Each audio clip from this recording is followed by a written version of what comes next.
کیا فرماتے ہیں مفتیان کرام اس مسئلے کے بارے میں کہ ہمارے اکابرین بزرگوں کے نزدیک 12 ربیع الاول کو یا سال بھر میں کسی بھی دن کو محفل میلاد منانا کیسا ہے؟ نیز اگر زید، عمر، بکر وغیرہ یہ کہیں کہ حضور اقدس صلی اللہ علیہ وسلم کا ذکر ولادت شریف کفار کے مشابہ ہے، ایسا کہنے والا کیسا ہے؟ مسلمان ہے یا خارجی ہے؟ اور ایسے شخص کے پیچھے نماز پڑھنا کیسا ہے؟ مردوں کو جو فاتحہ وغیرہ پڑھ کر بخشی جاتی ہے، اس میں چھوٹے بڑے سب کو ایک جیسا بشر سمجھ کر مرتبے کے لحاظ سے ایک ساتھ ثواب بھیج سکتے ہیں یا نہیں؟ اور تعزیت و عرس کے لیے محفل وغیرہ کرانا کیسا ہے؟ تفصیلاً جواب دے کر مشکور و ممنون فرمائیں۔ الجواب حامدوں و مسلیہ، یعنی اللہ کی تعریف کرتے ہوئے اور نبی علیہ السلام پر درود شریف پڑھتے ہوئے جواب۔ واضح ہے کہ نبی کریم صلی اللہ علیہ وسلم کا ذکر مبارک، چاہے ذکر ولادت ہو، عبادات ہوں، معاملات ہوں، شب و روز کے اٹھنے بیٹھنے کا ذکر ہو، بلا شبہ باعث اجر و ثواب اور موجب خیر و برکت ہے۔ اور آپ صلی اللہ علیہ وسلم کی بعثت یعنی دنیا میں آنا امت محمدیہ علی صاحبہا الصلاۃ والسلام کے لیے بہت بڑی نعمت ہے۔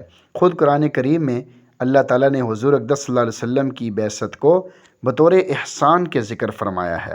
لقد من اللہ علی المؤمنین اذ بعث فیہم رسولا من انفسہم، تحقیق اللہ تعالیٰ نے مومنوں پر احسان کیا ہے کہ جب اللہ تعالیٰ نے ان میں ایک رسول بھیجا ہے جو انہی میں سے ہے۔ مروجہ طریقے پر، یعنی جو طریقہ رواج پایا گیا ہے، اس طریقے پر مجلس میلاد، محفل میلاد منعقد کی جاتی ہے، اس کا ثبوت قرآن و حدیث میں کہیں نہیں ہے۔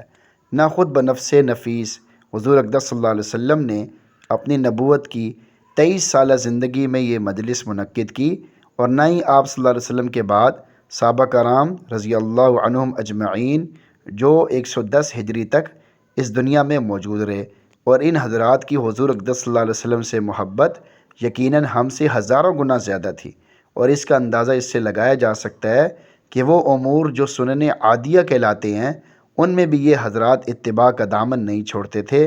چند احادیث بطور نمونہ پیش کی جاتی ہیں۔ حضرت انس رضی اللہ تعالیٰ عنہ کے بال سامنے کی طرف سے کچھ بڑے تھے، ان کی والدہ نے ان کے کٹانے سے منع کیا، کیونکہ حضور اقدس صلی اللہ علیہ وسلم ان بالوں کو پکڑا کرتے تھے اور ان پر ہاتھ پھیرتے تھے۔ آگے پھر سنن ابی داؤد سے اس کی عبارت بھی ذکر کر دی۔ حضرت عبداللہ بن عمر رضی اللہ تعالیٰ عنہما داڑھی کو زرد خضاب لگوایا کرتے تھے، کیونکہ حضور اقدس صلی اللہ علیہ وسلم نے بھی کبھی اس طرح کیا تھا۔ آگے پھر حدیث بھی ذکر کی گئی عبارت۔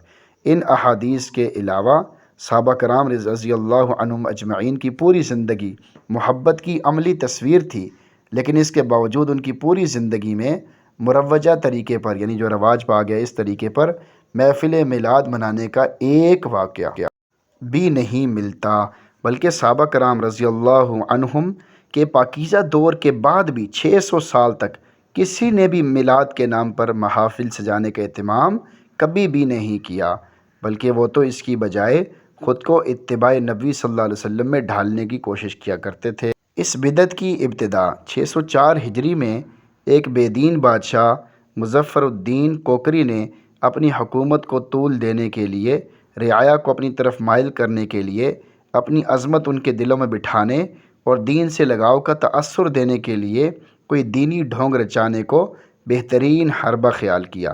چنانچہ اس نے ربیع الاول میں جشن میلاد کی بدعت ایجاد کرنے کا منصوبہ بنایا، اور اسی مقصد میں پوری طرح کامیابی کے لیے اس نے زبردست تدبیر یہ اختیار کی کہ عمر بن دمیہ ابو الخطاب نامی ایک شخص جو خود کو عالم کہلواتا تھا، اس کے ذریعے اس بدعت کو سند جواز فراہم کرنے کے لیے مواد اکٹھا کرنے کا کارنامہ سر انجام دیا، اور اس کو 1000 دینار کا صلہ بھی دیا، جیسا کہ مشہور و معروف مورخ ابن خلکان نے اپنی کتاب وفیات الاعیان و ابناء ابناء الزمان میں لکھا ہے۔ آگے پھر اس عربی والی کتاب سے مکمل عربی عبارت وہ ذکر کر دی گئی ہے حوالے کے ساتھ۔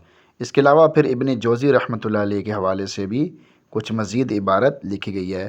علامہ جلال الدین سیوطی رحمۃ اللہ علیہ نے اپنی کتاب حسن المقصد میں اس نو ایجاد کردہ، یعنی نئی ایجاد کردہ میلاد کو بادشاہ مظفر الدین کے دور کے عالم شیخ ابن دحیہ کی طرف منسوب کرتے ہوئے لکھا ہے، یعنی آگے وہ بھی عبارت ذکر کی گئی، اس کا ترجمہ بھی سن لیں۔ اگر حقیقت حال پر نظر کی جائے کہ وہ تاریخ کون سی تھی جس دن حضور اقدس صلی اللہ علیہ وسلم کا وجود مبارک اس عالم میں طلوع ہوا، تو اس سلسلے میں علماء سیر کا، یعنی جو سیرت کے علماء کرام ہیں، ان کا اس بات پر تو اتفاق ہے کہ آپ صلی اللہ علیہ وسلم کی پیدائش بابرکت ماہ ربیع الاول پیر کے دن ہوئی، لیکن ربیع الاول کی کس تاریخ کو ہوئی، اس بارے میں علماء کے اقوال مختلف ہیں۔ 12، 9، 8، 2 ربیع الاول، یعنی یہ کئی اقوال ہیں۔ آگے پھر سیرت ابن ہشام کا بھی ذکر ہے، پھر آگے علامہ قسطلانی رحمۃ اللہ علیہ کی کتاب کا بھی حوالہ دیا گیا ہے۔ اسی طرح البدایہ والنہایہ میں علامہ ابن کثیر رحمۃ اللہ علیہ کے حوالے سے بھی عبارت نقل کی گئی ہے۔ اسی طرح رحمۃ للعالمین صلی اللہ علیہ وسلم کتاب میں اور تاریخ ہجری میں بھی تاریخ ولادت 9 ربیع الاول مطابق 20 یا 22 اپریل 571 مذکور ہے، اور اس ترقی یافتہ دور میں جب علم فلکیات اپنے عروج پر ہے، حساب سے بھی دیکھا جائے تو 12 ربیع الاول کا قول کسی طرح بھی درست ثابت نہیں ہوتا، بلکہ علماء حیت نے بھی 9 ربیع الاول والے قول کو ترجیح دی ہے۔ زیادہ جو اکثر قول ہے وہ 9 ربیع الاول ہے۔ اس تمام تر تفصیل اور ذکر کردہ عبارات سے واضح ہوا کہ تاریخ ولادت کے متعلق مختلف اقوال ہیں۔ 9 تاریخ راجح قول ہے، یعنی زیادہ پسندیدہ ہے۔ 12 کو ترجیح کسی طرح بھی حاصل نہیں ہے، کیونکہ یہ تو مسلم ہے، یعنی مانی ہوئی بات ہے کہ ربیع الاول کا مہینہ اور پیر کا دن تھا، لیکن دلائل کی روح سے دلائل کو دیکھنے سے 12 ربیع الاول اور پیر کا دن جمع نہیں ہو سکتے، بلکہ علم فلکیات کے اعتبار سے مورخین کا 12 ربیع الاول آپ صلی اللہ علیہ وسلم کے یوم وفات ہونے پر اتفاق ہے۔ لہذا ترجیح کسی بھی تاریخ کو ہو، لیکن مروجہ میلاد کی کوئی اصل نہیں، بلکہ صریح واضح بدعات کا مرکب ہے، چاہے محفل میلاد منانا ربیع الاول کے مہینے میں ہو یا سال کے دوسرے مہینے میں ہو۔ ہاں البتہ اس بات میں کوئی شک نہیں کہ مطلقاً آپ صلی اللہ علیہ وسلم کی ولادت باسعادت کا ذکر کرنا اور ولادت باسعادت کے وقت جو اہم واقعات وقوع پذیر ہوئے ان کا ذکر کرنا یقیناً محبت رسول صلی اللہ علیہ وسلم کی دلیل ہے، لیکن اس کے لیے کوئی خاص دن کرنا، اس میں بدعات کا ارتکاب کرنا بے اصل اور بے دلیل ہے۔ آگے علامہ شاطبی رحمۃ اللہ علیہ کی کتاب سے بھی عبارت نقل کی گئی ہے۔ اسی طرح حسن المقصد فی عمل المولد میں بھی جو عبارت مذکور ہے وہ بھی ذکر کی گئی ہے، بڑی کتابوں سے حوالے دیے گئے ہیں۔ باقی رہا سوال مشابہت کا، تو سوال پوچھنے میں یہ وضاحت نہیں کہ مذکورہ کہنے والے نے میلاد منانے والوں کو کن کفار کے ساتھ مشابہت دی ہے اور اس کے لیے وجہ تشبیہ کون سی بیان کی ہے، لہذا وضاحت کے بغیر اس کا جواب دینا ممکن نہیں۔ تاریخ ولادت کوئی بھی ہو یہ مقصود نہیں، اور نہ ہی دین کا کوئی حکم اس پر موقوف ہے۔ اصل اتباع یہ ہے کہ زندگی کے کسی بھی لمحے میں اتباع سنت نبوی کا دامن نہ چھوڑا جائے۔ مردوں کو ہر نیک عمل کا ثواب بخشا جا سکتا ہے، اپنے طور پر صدقات نافلہ ہوں یا تلاوت قرآن کریم ہو یا تسبیح ہو، تحلیل وغیرہ وغیرہ پڑھ کر زبان سے کہہ دے کہ یا اللہ اس کا ثواب فلاں کو پہنچا دے، تو حدیث شریف میں ثواب کا پہنچنا ثابت ہے کہ اللہ تعالیٰ اپنی مرضی سے جس قدر چاہے پہنچائے۔ البتہ ایصال ثواب کے لیے محفل کرانا اور اس میں مروجہ طور پر فاتح کا اہتمام کرنا اور اس میں قیود و رسوم وغیرہ شرعاً بے اصل اور بدعت ہیں۔ اللہ تعالیٰ کے نزدیک تمام انسان علم و فضل، تقوی، پرہیزگاری، اسی طرح دیگر خصوصیات کے اعتبار سے برابر نہیں۔ اللہ تعالیٰ کا ہر انسان کے ساتھ معاملہ یکساں نہیں ہوتا، یعنی برابر نہیں ہوتا، بلکہ علیحدہ ہوتا ہے۔ یہ ایک مسلمہ عقیدہ ہے۔ ایصال ثواب کی ترغیب و فضیلت قرآن کریم احادیث مبارکہ میں آئی ہے۔ اگر کوئی ایصال ثواب کرتا ہے تو اللہ تعالیٰ اپنے فضل و کرم سے اس کا ثواب اپنی ثوابدید پر مسلمان مرحومین کو عطا فرما دیتے ہیں۔ باقی انسانوں میں چونکہ انبیاء کرام بھی ہیں، اور یہ انبیاء کرام تمام کے تمام بشر ہی ہیں، اور بشر یعنی انسانوں میں سے اللہ تعالیٰ نے انبیاء کرام کو پیدا فرمایا، لیکن نبی ہونے کی حیثیت سے اللہ تعالیٰ نے ہر نبی کو گناہ سے معصوم اور محفوظ بنایا۔